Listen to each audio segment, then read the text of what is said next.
Assalamualaikum warahmatullahi wabarakatuh. Halo semuanya. Hai. Selamat datang di channelnya Teledars. Kali ini kita akan ngobrol seru seputar jurusan akuntansi bareng Kak Alfia.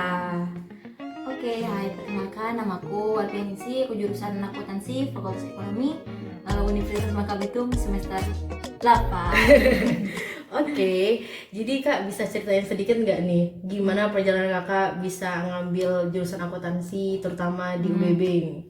Oke, jadi di sini bukan untuk pamer atau gimana ya, cuman kita sharing aja. Jadi alasan ngambil akuntansi itu sebenarnya udah ibaratnya itu tuh udah putus asa gitu. Karena pada tahap emang sih basicnya akuntansi SMK-nya, cuman karena emang udah gak mau lagi, jadi pas SBM itu setelah SM gak lulus ngambil SB itu nggak ngambil akuntansi, jadi ngambilnya jurusan yang bener-bener nggak ada berbau-bau akuntansi. Pilihan pertama itu ada agribisnis, pilihan kedua ada manajemen, lalu pilihan ketiga ada manajemen sumber daya perairan. Jadi sama sekali nggak ada akuntansinya. Tapi karena udah dari tes 2 itu gak ada yang lulus, ujung-ujungnya pas mandiri karena udah putus asa tadi, ya udahlah pasrah aja ngambil akuntansi pilihan pertama, manajemen, lalu yang ketiga ilmu ekonomi, dan alhamdulillah dapatnya akuntansi. Terus kenapa mau pilih UBB ini? Jadi kalau mau milih UBB ya, karena memang bukan terpaksa juga enggak, karena ibaratnya awalnya tuh kan SN-nya ngambilnya di luar Bangka gitu. Terus waktu mau SB temen tuh ngajakin gitu, ya udah ngambil yang di luar nggak apa-apa, yang di ini aja ibaratnya, yang di Bangka aja. Karena kenapa? Meskipun ngambil di luar kan tetap jauh dari orang tua gitu. Kalau kita jauh dari orang tua ya emang sih enak gitu, bebas kemana-mana, tapi ya tetap aja gitu, meskipun kayak gimana lebih ya udahlah di sini aja gitu. Meskipun pada tahap awal nggak ada keinginan buat kuliah di UBB sendiri, lalu ngambillah tes di UBB yang SB tadi.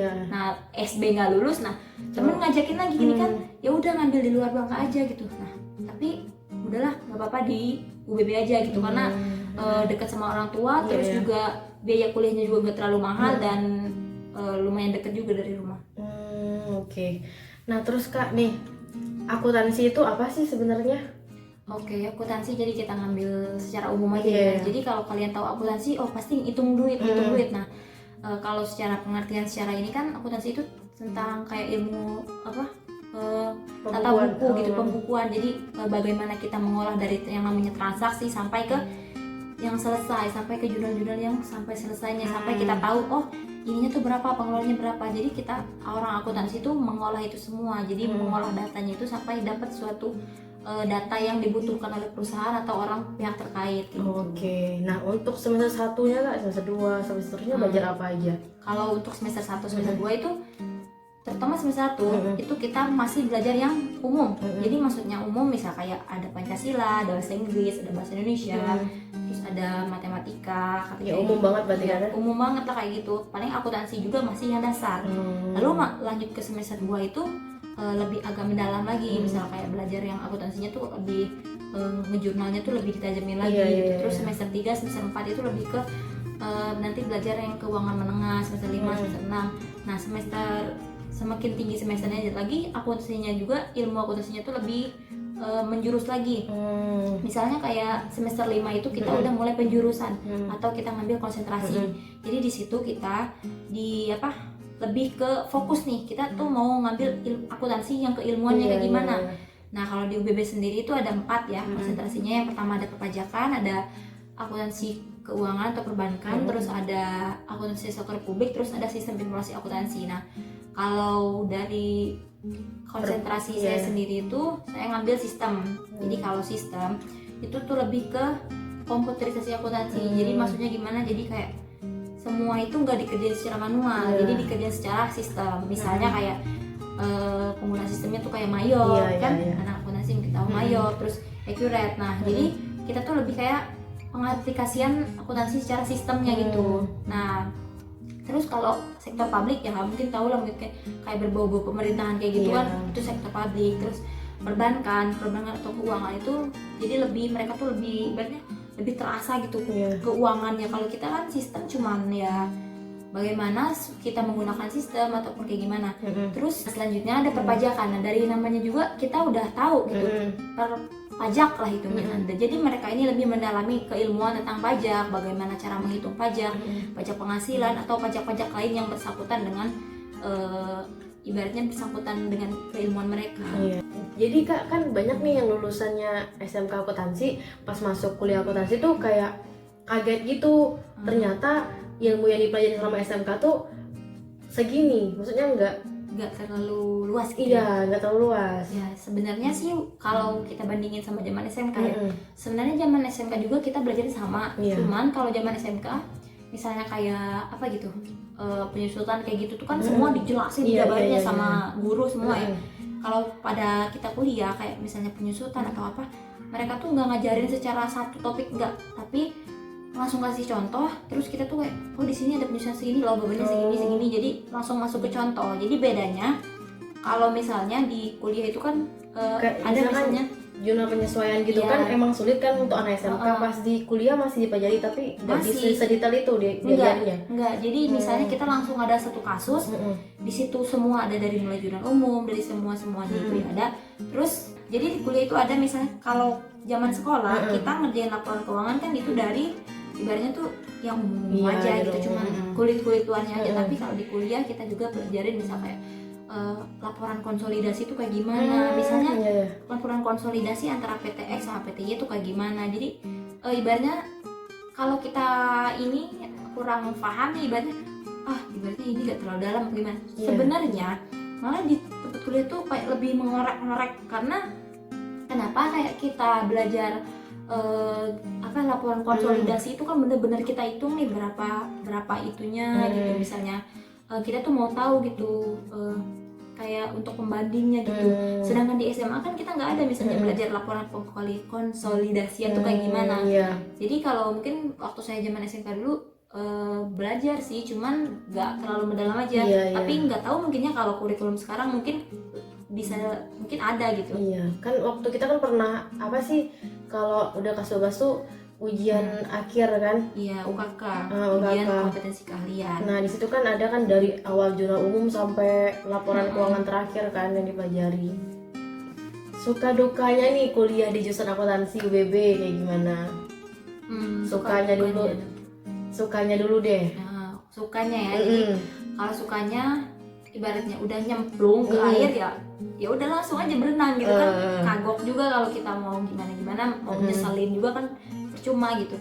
Jadi sukanya pertama teman-teman gitu, teman-teman meskipun ya kadang emang kepaksa sih hitungnya, mana nggak ngerti bagaimana kayak ngerasa kejebak salah jurusan, tapi enjoy aja gitu, nikmatin. Mau gimana lagi udah nyemplung ke air ya udah berenang aja gitu. Dengan cara ya kayak misalnya ngerjain tugas tuh gak usah diratapi lah, kita kerjain sama-sama aja gitu. Bukan berarti kita saling nyontek ya, tapi di situ tuh kita misalnya kalau kami tuh ada kayak metode belajarnya tuh ada satu temen tuh yang dia tuh gak pinter-pinter amat, tapi dia tuh emang mau gitu ngerangkul teman-temannya, dia tuh ngajakin kita buat belajar, buat kita seenggaknya tuh terpacu, meskipun kadang belajarnya cuma 15 menit, main-mainnya 2 jam, tapi seenggaknya itu kita ada kemauan buat belajar gitu, untuk menikmati lah, mau nggak mau kan harus kita jalanin gitu. Terus kalau untuk dukanya sendiri ya misalnya kayak kadang kalau lupa gitu, kalau lagi ada kerjaan banyak nih di rumah ataupun lagi apa, itu tuh kadang sering kayak lupa ngerjain tugas gitu, jadi disuruh keluar sama dosen, disuruh ngerjain dulu di luar baru dikasih masuk. Atau kayak misalnya lagi apa gitu ya, lagi sering ada kegiatan itu kayak kepala tuh kayak susah menerima materi yang dikasih dosen, karena emang bener-bener lagi nggak fit ataupun kayak gimana. Jadi kembali ke diri sendiri aja sih, sebisa-bisanya kita membawa suasana, entah itu kita ngebawainnya seru ataupun kita bawaannya buat males jadi bosen, ya itu tergantung kita juga. Nah terus untuk tugasnya gimana Kak? Susah nggak sih? Kalau untuk tugas, jadi misalnya tugas itu kalau kita misalnya kayak kalau akuntansi itu kan ngerjain satu siklus ya. Jadi kalau zaman SMK kita setebal ini ya. Nah, cuman kalau di kuliah ini lebih ke kadang pakai ini sih, langsung pakai aplikasinya. Kadang kalau kayak itu tuh menggunakan aplikasinya itu, terus kita disuruh ngumpulin lewat email. Terus kadang juga ada yang kita suruh di print tugas yang udah jadi itu di print. kadang kan kalau mahasiswa pinter ya, Iya. nggak bisa ngerjain, adalah triknya Iya, gitu. iya, Tapi itu jangan ditiru gitu. Kalau yang kayak begitu selagi kita masih bisa minta ngerjain. ajarin sama Iya, teman ibaratnya, daripada kita kayak gitu ya mending kita minta ajarin ataupun kayak gimana gitu, atau belajar sama-sama gitu. Nah jadi kalau untuk tugas dibilang banyak nggak banyak, dibilang dikit juga nggak dikit. Jadi kalau akuntansi itu tugasnya musiman. Kalau anak-anak jurusan, kalau yang saintek ya, Iya. kalau saintek kan laporan Iya, dulu, laporannya tulis tangan lagi. Cuman kalau akuntansi itu lebih kayak misalnya kita kalau lagi nggak ada tugas dalam 1 minggu bersih, bener-bener nggak ada tugas, nggak ada apapun, jadi kita free. Tapi kalau lagi banyak-banyaknya itu dalam 1 minggu itu tugas, karena yang ini baru dikumpulin, ya itu datang lagi, ini baru dikumpulin, Oh, udah kayak kereta api. Iya, jadi berantai terus. Jadi kalau ada yang sering bilang enak ya jadi anak akuntansi gak banyak tugas, iya enak. Kalau lagi banyaknya bisa-bisa mati duduk. Iya, bener-bener. Kan zaman SMK kan kayak gitu kan. Iya. Tapi nggak sebanyak kuliah lah. Nah Kak, untuk lulusan akuntansi ini kira-kira prospek kerjanya seperti apa? Oke, jadi untuk prospek kerja akuntansi itu kayak mungkin pikirannya kita nanti pasti jadi admin gitu. Tapi nggak kayak gitu, kita bisa jadi guru. Misalnya lulusan S1 bisa jadi guru, terus kalau lulusan S2 juga bisa jadi dosen. Terus kita juga bisa jadi konsultan pajak kalau misalnya kita ngambil apa?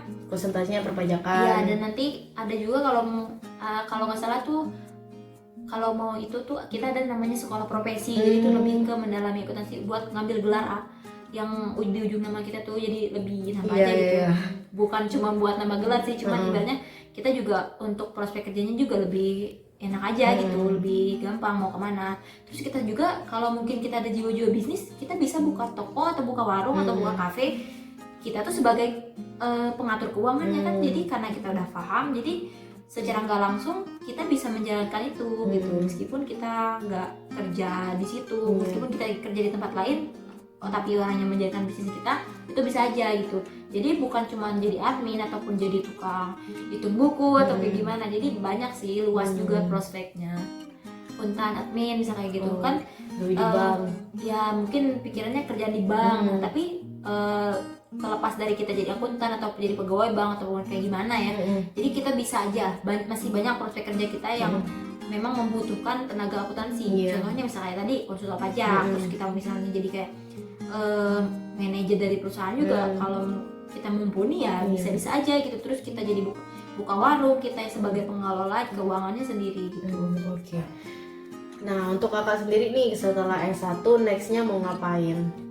Kalau aku sendiri untuk setelah S1 ya pasti mungkin orang mikir kerja ya, tapi alhamdulillah sih sekarang juga udah, alhamdulillah kalau kerja udah dapet gitu, meskipun belum lulus dan meskipun belum ini aja, belum stabil lah gitu, tapi seenggaknya udah ada lah gitu, nggak abis lulus tuh nggak bener-bener nggak pusing gitu mau ngapain gitu.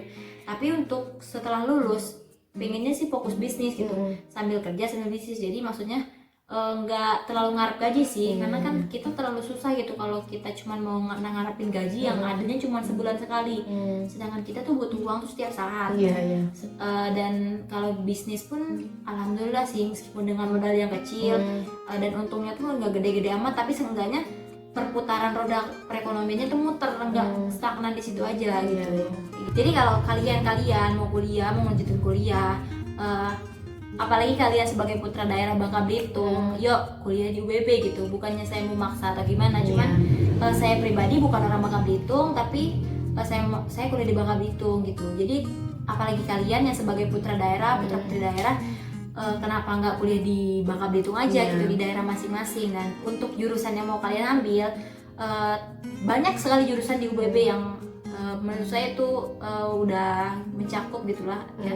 Ada, kalau di UBB sendiri ada 5 fakultas: ekonomi, teknik, terus ada hukum, ada pertanian, perikanan dan biologi, terus fakultas ilmu sosial dan ilmu politik. Nah kalau saya sendiri, saya jurusan akuntansi. Saya nggak bermaksud buat promosi jurusan atau gimana, cuman kalau memangnya kalian suka, misalnya sukanya ngitung buku, misalnya kalian tuh suka aja gitu kayak ilmu-ilmu yang kayak berbau-bau akuntansi kayak gitu, ya udah kenapa kalian nggak ngambil jurusan akuntansi aja? Karena akuntansi itu bukan cuman nanti habis kuliah kerja di bank, atau bukan cuman kalian nanti habis kuliah jadi admin, jadi seorang akuntan atau gimana. masih banyak prospek yang lainnya yang bisa kalian dapatkan di jurusan akuntansi. Iya. Makasih. Oke, terima kasih buat teman-teman yang sudah menonton video ini. Sampai jumpa di video teledar selanjutnya. Bye bye. Wassalamualaikum warahmatullahi wabarakatuh.